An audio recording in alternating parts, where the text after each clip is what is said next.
Alice was beginning to get very tired of sitting by her sister on the bank, and of having nothing to do.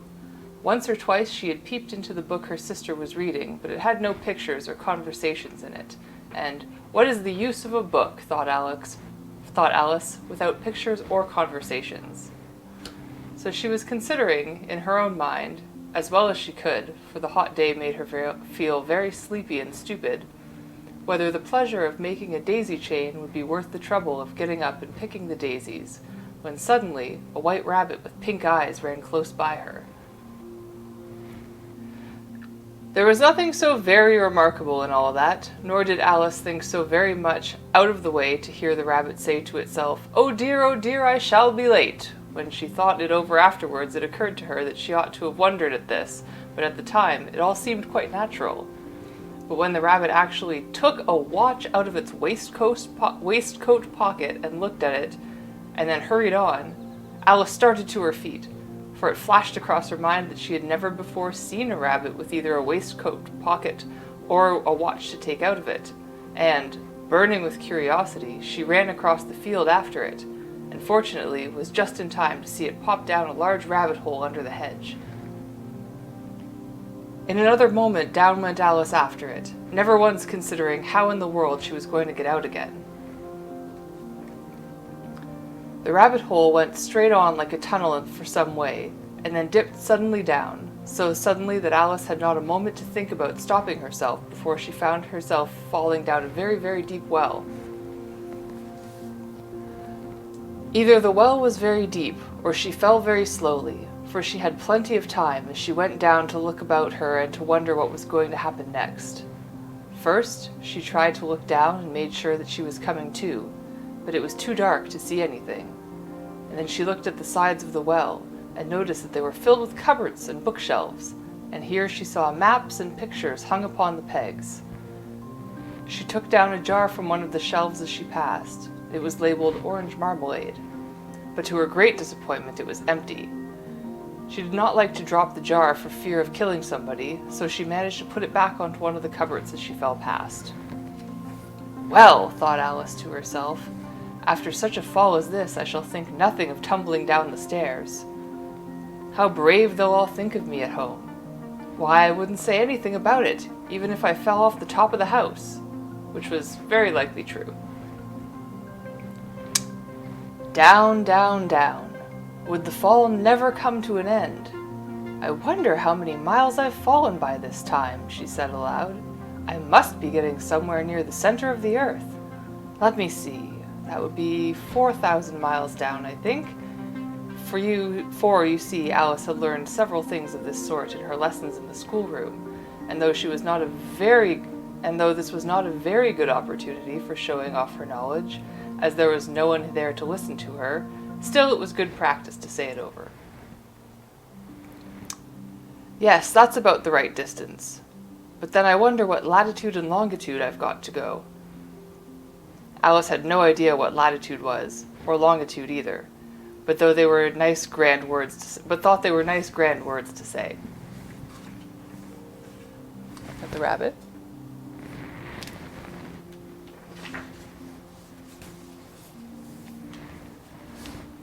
Presently she began again.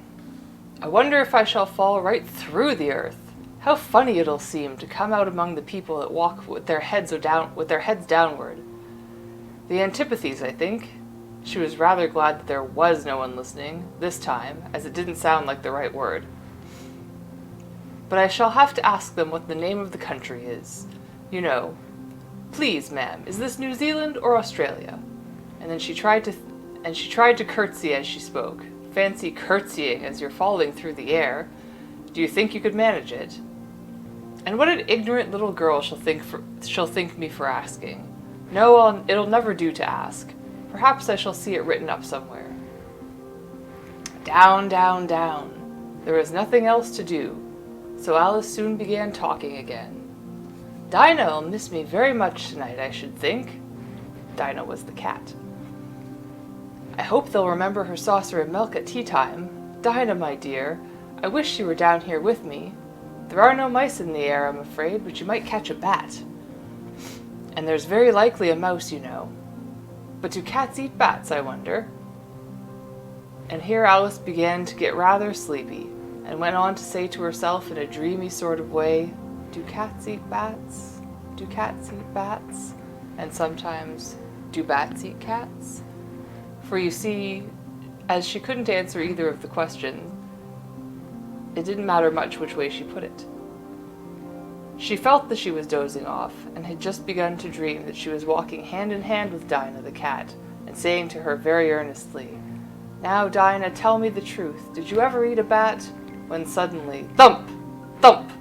Down she came upon a heap of sticks and dry leaves, and the fall was over. Alice was not a bit hurt, and she jumped up on her feet, and in a moment she looked up, but it was all dark overhead, and before her was another long passage, and the White Rabbit was still in sight, hurrying down it. There was not a moment to be lost. Away went Alice, like the wind, and was just in time to hear it say as it turned a corner, oh, my ears and whiskers, how it's getting late! She was close behind it when she turned around the corner, but the rabbit was no longer to be seen. She found herself in a long, low hall, which was lit up by a row of lamps hanging from the roof. There were doors all around the hall, but they were all locked, and when Alice had been all the way down to one side and up the other, trying every door, she walked sadly down the middle, wondering how she was ever going to get out again. Suddenly she came upon a three-legged table, all made of solid glass, and nothing on it except a tiny golden key, and Alice's first thought was that it might belong to one of the doors down the hall. But alas, either the locks were too large or the key was too small, but at any rate it could not open any of them.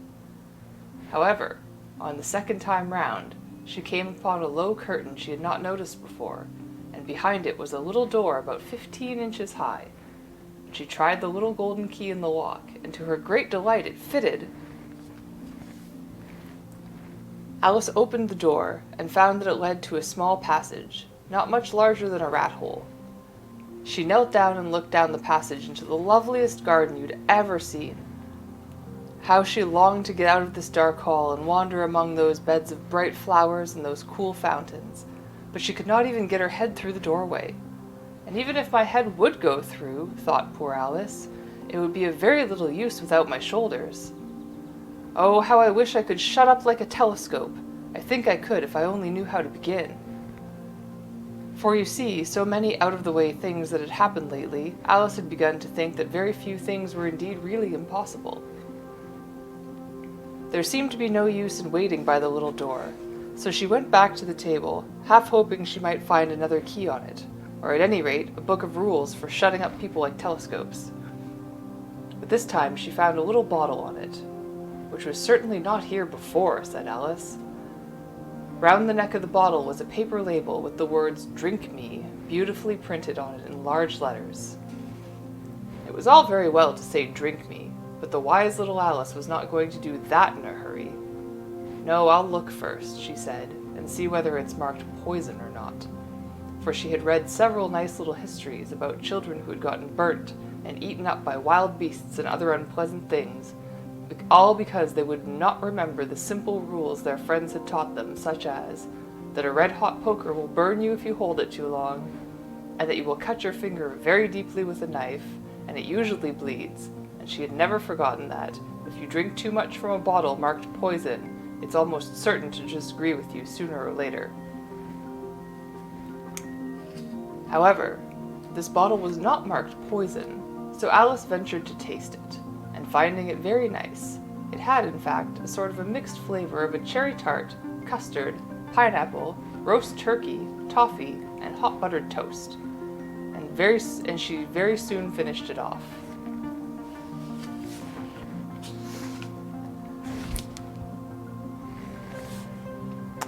What a curious feeling, said Alice. I must be shutting up like a telescope.